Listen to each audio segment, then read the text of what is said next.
I was in Austin a few days ago for the launch of ROCm 7 to go hands-on with some AMD Instinct MI350 systems and to get a quick tour of the lab.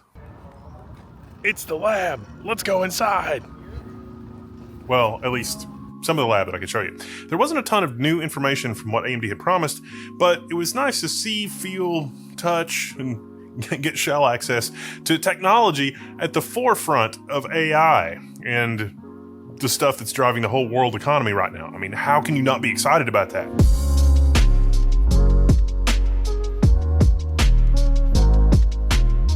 First stop, AMD Austin. AMD gives us access to senior fellows, architects, and the folks driving the ship. And I found these talks to be quite informative, and there was also a lot of question and answer, and they were pretty good about, being forthcoming with the answers. And I can incorporate a lot of what I learned about, it's like, this is how you use the software, this is the architecture, this is our mindset, into videos. And there's ROCm 7.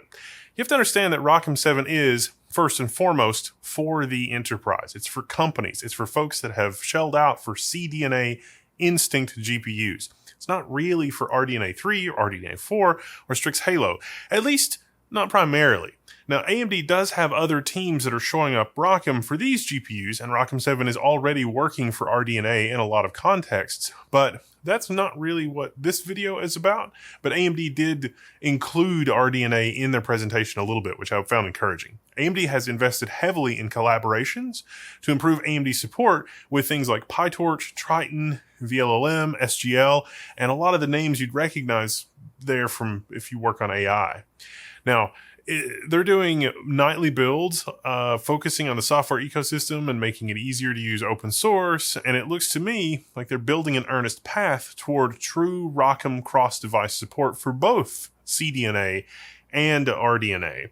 And yeah, it's been a few days since the ROCm launch, and now the RDNA stuff is showing up.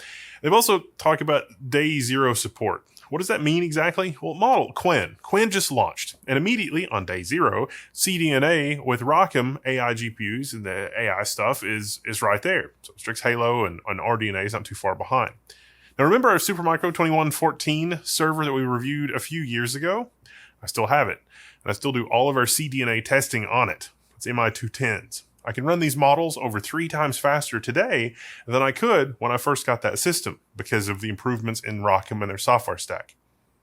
AMD also showed off Resource Manager, which helps with resource scheduling, and AI Workbench, which helps with virtualized development environments so that you can get your teams up and running really quickly.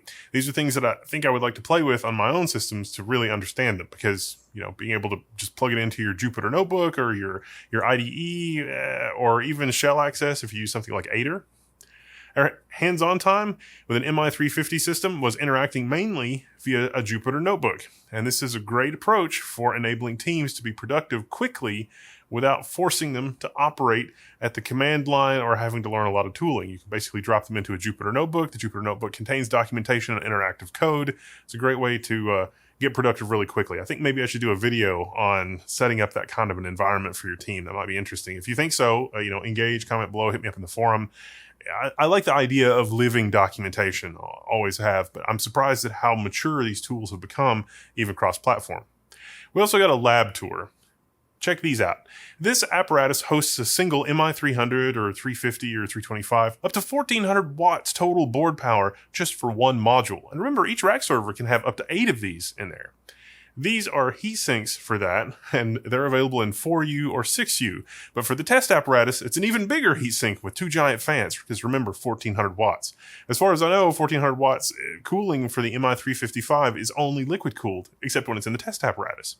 There's also the test harness. This is a socket that's designed for hundreds or thousands of insertions, and the heat sink for that is enormous and has to deal with that 1400 watts. But this is the test apparatus, and they have hundreds of these in labs doing tests. This with the copper fins, this is designed to deliver thousands of watts to different areas to test thermal properties. Different workloads cause the silicon to heat differently. And of course, if you don't get that exactly right, if you got to test, well, I guess the easiest way to explain it is different workloads will cause the silicon to heat differently. And if the silicon heats too differently, it'll crack because one side is super hot and the other side is not maybe super hot, or it's cycling or something like that. And it would be a total noob mistake if your silicon cracks.